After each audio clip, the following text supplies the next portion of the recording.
Here is a PCB stencil before coating. As you can see, the surface is untreated and not hydrophobic. In this video, we'll demonstrate how to apply NanoFlowX's latest PCB stencil coating. Step 1. Clean the stencil thoroughly using isopropyl alcohol and a clean microfiber cloth to remove any dust, oils, or contaminants.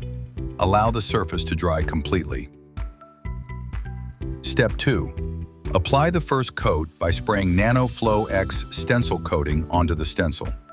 Using a clean microfiber cloth, wipe and buff the coating evenly across the entire surface, working from top to bottom for consistent coverage. Step 3.